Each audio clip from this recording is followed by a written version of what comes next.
मुख्यमंत्री नीतीश कुमार हमेशा से मुसलमानों से शिकायत करते हैं कि अरे वोटवा काहे नहीं देते हैं जी, इतना काम किए हैं आप लोग का, फिर भी आप लोग वोट नहीं देते हैं। लेकिन नीतीश कुमार को वोट मिले कैसे? उनके दो बड़े नेता हैं, एक ही जात के हैं। एक का नाम दिवेश चंद्र ठाकुर है, सीतामढ़ी के सांसद हैं। दूसरे का नाम संजय झा है और दोनों मुसलमान को गड़ियाते हैं।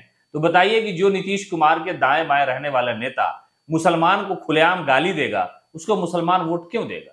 दरअसल इन दिनों चर्चा दो नेताओं की है। लोकसभा चुनाव का परिणाम जब आया तो उस दौरान दिवेश चंद्र ठाकुर का बयान वायरल हुआ कि मैं मुसलमानों का, यादव का, कई सारे जात का नाम उन्होंने लिया, लेकिन मुसलमानों को लेकर के कहा कि मैं मुसलमान का काम नहीं करूंगा, चाय नाश्ता कराऊंगा और उन्हें अलविदा कह दूंगा। वो खबर भी हमने दिखाई कि जो कब्रिस्तान की घेराबंदी हुई और मधुबनी में लोग उनसे मिलने गए, कहा कि जाइए जाइए मुसलमान वोट किया है।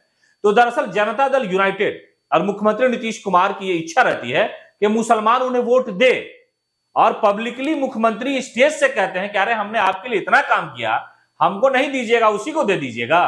तो मुख्यमंत्री तो ये अपील करते हैं, जिस नीतीश कुमार ने इतना काम किया वो इतनी विनम्रता से हाथ जोड़ करके मुसलमानों से विनती करता है कि हमने आपके लिए काम किया है, आप हमको वोट दे दीजिए। लेकिन उनके आसपास रहने वाला नेता ये चाहता ही नहीं है कि नीतीश कुमार को मुसलमान वोट करे इतना काम करने के बाद। इसलिए कि संजय झा का मामला और दिवेश चंद्र ठाकुर का मामला, दो बड़ी जात के नेता हैं, अपने आप को कहते हैं, हालांकि उनकी जात इतनी ज्यादा नहीं है कि निर्णायक भूमिका में वोट करते नीतीश कुमार को तो वो जीत जाएंगे, जेडीयू जीत जाएगी, ऐसा कुछ भी नहीं है। हाँ, लेकिन नीतीश कुमार को अगर मुसलमान निर्णायक भूमिका में 18-19% वोट कर दे तो नीतीश को फिर किसी गठबंधन की आवश्यकता नहीं पड़ेगी। इसको लेकर के सवाल लगातार होते रहे और नीतीश जी यही चाहते हैं। हालांकि मुसलमानों को अच्छी नुमाइंदगी उन्होंने पार्टी में दी है, चाहे वो एमएलसी बनाना हो या कुछ भी हो, लेकिन मामला यही है कि दरअसल ये लोग चाहते ही नहीं है कि नीतीश कुमार आगे बढ़े।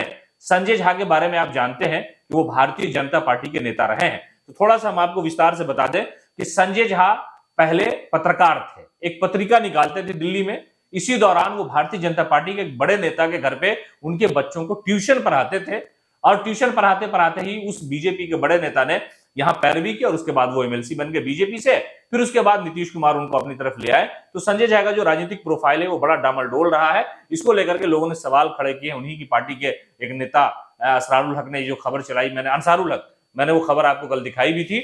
और उसके अलावा मुसलमानों को लेकर के जो नाराजगी संजय झा को रहती है या संजय झा के प्रति जो मुसलमानों की नाराजगी है, उसको लेकर के बड़े सवाल है। लेकिन दरअसल लोग अब ये कह रहे हैं, जब विधानसभा का चुनाव करीब है तो कह रहे हैं कि नीतीश के आसपास रहने वाले ये 2-3 लोग जो हैं वो मुसलमान को गाली भी देते हैं, मुसलमान को धक्का देके भगा भी देते हैं। दरअसल ये चाहते ही नहीं है कि मुसलमान नीतीश कुमार के करीब आए, जबकि नीतीश कुमार ने एक अन्य मार्ग में इन नेताओं के सामने ही कहा कि आप लोग ऐसा क्यों करते हैं, क्या चाहते हैं आप, मुसलमान को भगा दीजिए अपनी पार्टी से।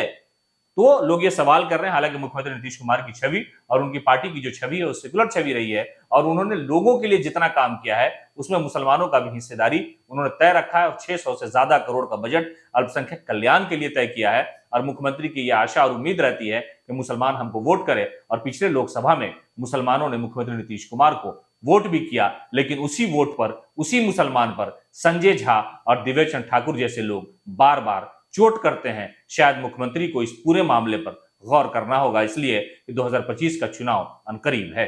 पनोरमा ग्रुप, जो सोचता है वो करता है।